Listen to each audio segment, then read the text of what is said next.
최종 선택 내일 전략 시간입니다. 오늘 이 시간은 HMC 투자증권 서초지점의 이영수 차장과 함께하겠습니다. 안녕하세요. 안녕하십니까? 네, 오늘 지정학적 리스크가 불거진 가운데 또 현대차 악재가 나왔습니다. 지정학적 리스크를 우리가 많이 다뤘으니까 현대차 리스크에 대해서 조금 더 좀 말씀을 해주시면 좋을 것 같은데요. 예. 이번에 대규모 리콜 사태 결국에는 이 현대차, 기아차에 어느 정도의 영향을 미치게 될까요? 예. 오늘 시장 아까 말씀하신 것처럼 사실 낙폭도 굉장히 좀 컸었고 장중에 하지만 좀 낙폭 줄이면서 마감은 했는데요. 네. 악재는 겹친다라고 말씀을 먼저 드리겠습니다. 호재가 겹치는 경우가 사실 보기 쉽지 않은데요. 악재는 이상하게 마치 자주 겹치는 모습을 볼 수가 있는데요. 그렇죠. 어제 해외 시장도 별로 좋지 않았고 오늘 지정학적 리스크에서부터 자동차 리콜 사태까지 해가지고 악재가 겹치면서 오늘 시장에 굉장히 좀 안 좋은 영향을 미쳤습니다. 그래서 현대 기아차 리콜 사태에 대해서 좀 더 자세하게 한번 살펴보겠습니다. 그래서 지금 현재 리콜이 된 가장 큰 이유는 그 브레이크 스위치의 오작동 가능성에 대한 부분이 이제 불거졌기 때문에 리콜을 하기 시작한 건데요. 사실 그 자동차 업체 리콜을 할 때 같은 경우 보면은 주행에 관련된 굉장히 좀 중요한 결함이 아닌 이상은 제가 봤을 때는 크게 리스크로 반영되지 않는 부분이 일부 있긴 있습니다. 하지만 네. 요번에 이 브레이크 스위치는 사실 브레이크의 원래 어떤 결함보다는 그 사이에 있는 스위치의 결함으로 일단 볼 수가 있어서 이 부분이 문제가 된 건데요. 다행히 대상 차종이 2007년에서부터 2009년 출시된 9모델에 지금 좀 한정이 되어 있는 걸로 분석이 됐고요. 현대차는 소나타 외에 한 7모델 정도, 그 다음에 기아차는 옵티마 외에 5개 모델이 지금 리콜에 대상이 됐습니다. 그리고 현대차가 한 106만 대 정도로 지금 추산을 하고 있고요. 기아차는 한 62만 대, 그래서 합쳐서 한 170만 대 정도. 그래서 총 비용으로 따진다 그러면 공인 비용까지 포함을 해가지고 네. 현대차가 한 600억, 그 다음에 기아차가 한 300억 정도 손실이 있을 것으로 지금 추정이 되고 있습니다. 그 다음에 두 번째는 그 사이드 커튼 에어백에 대한 결함 문제로 리콜이 또 이루어졌는데요. 네. 이거는 그 2011년부터 2013년에 그 판매된 신형 엘란트라에 대해서 지금 그 리콜이 이루어졌습니다. 이거는 현대차만 해당이 되고요. 한 19만 대 정도로 추정을 하고 있고 여기서 손실 비용이 한 500에서 600억 원 정도 이렇게 예상을 하고 있습니다. 하지만 지금 요 두 가지 사유로 인해서 거의 한 190만 대, 사실 현대차, 기아차 사상 이래 최대의 리콜 대수라고 할 수 있습니다. 그렇죠. 그렇기 때문에 좀 받아들이는 투자자들 입장에서 굉장히 좀 큰 일이 아닌가라고 걱정을 하셨지 않을까. 그리고 또 오늘 다행히가 아니라 오늘 또 여전히 또 기아차하고 현대차가 주가가 안 좋았기 때문에 더 그 부분이 더 불거지지 않았을까 이렇게 생각을 해보는데요.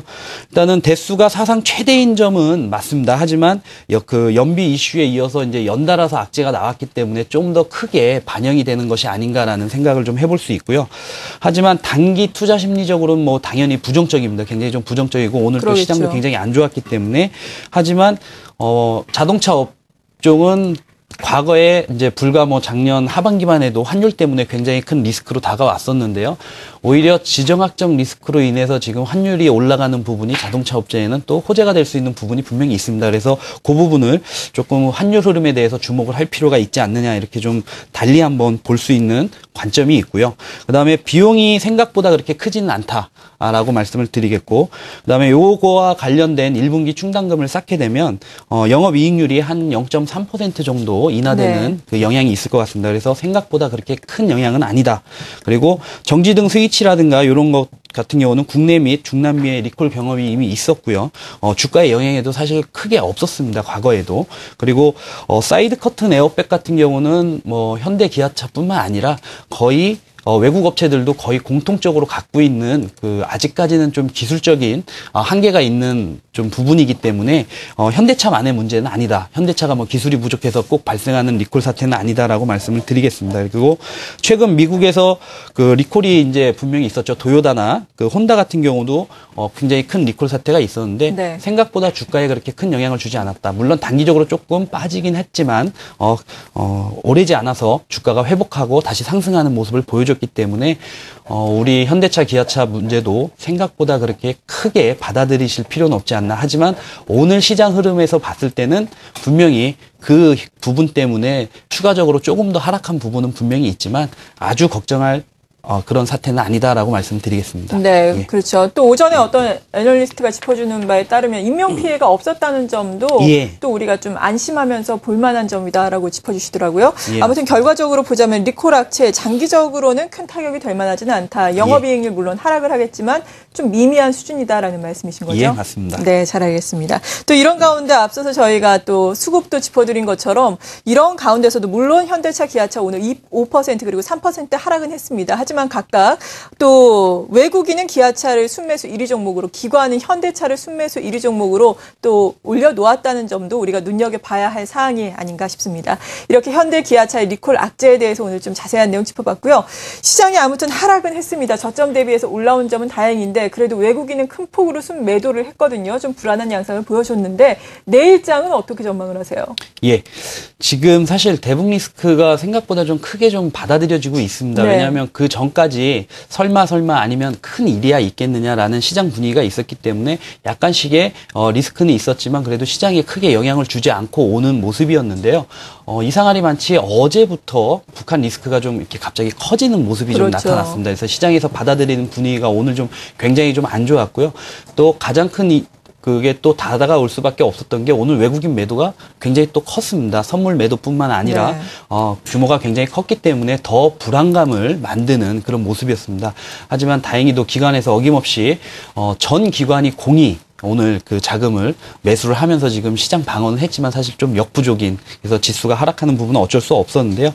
지금 사실 대북 관련된 부분은 결론적으로 간단하게 먼저 말씀을 드리겠습니다.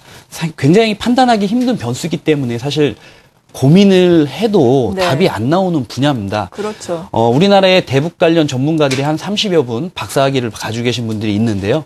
이분들도 사실 정보에 대한 접근적인 한계가 있기 때문에 결국 어떤 사건이 터졌을 때 과거의 사례와 비교 분석해서 발표하는 부분이 많습니다. 네. 그래서 정보적인 어떤 접근의 한계와 전문가도 어떤 그 판단하는 데 있어서 논리나 근거가 좀 부족한 부분이 있습니다. 대북 문제 관련돼서는. 그렇죠. 예. 그런 상황에서 개인 투자자 분들이 사실 이 대북 리스크를 가지고 어떻게 될 것인가라는 것을 고민하는 것은 굉장히 좀 어렵지 않느냐 이렇게 좀 보여지고요. 그래서 가장 중요한 투자 기준은 아니지만 그래도 우리가 대비는 분명히 해야 될 필요는 있다라고 보여집니다. 그래서 평소보다 좀 유동성은 높이시는 게 좀 좋을 것 같고요. 해지 수단을 강구하시면 좋을 것 같은데 개인 투자자분들이 해지 수단을 강구하는 게 이렇게 쉽지는 않습니다. 예, 그래서 지금 제가 봤을 때는 경기 방어주나 해지 수단을 강구할 때 개인 투자분들은 그 코덱스 같은 거 관련돼서 인버스 투자라든가 이런 부분을 활용하시면 굉장히 좀 좋을 것 같고요.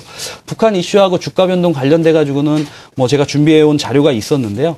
뭐 과거의 사례로 경험적으로만 본다 그러면 뭐 이런 부분들이 제가 봤을 때는 도움이 되실 수도 있지 않을까. 뭐 이렇게 해서 한번 차트로 만들어 봤는데 북한 이슈가 있을 때마다 주가 변동은 분명히 있었습니다. 하지만 한 10일 정도 지나고 나서는 주가가 다시 상승하는 이런 현상을 계속 반복을 해왔기 때문에 사실 우리 투자자분들이 시장 접근에 대해서 크게 우려를 하지 않는 부분이 있습니다. 하지만 요번에는 조금 상황이 다를 수도 있다라고 생각이 들어서 혹시나 그런 일이 발생하면 안 되겠지만 네. 국지 도발이라든가 이런 부분들이 생긴다 그랬을 때 당일로 조정이 끝나지 않을 가능성이 있습니다. 그래서 시장 재진입을 노리고 계신 투자자분들이라 그러면 그 시기를 조금 한 템포 내지 두 템포 좀 늦춰서 보시고 확인을 하시는 게 더 좋지 않을까라고 생각이 들고요.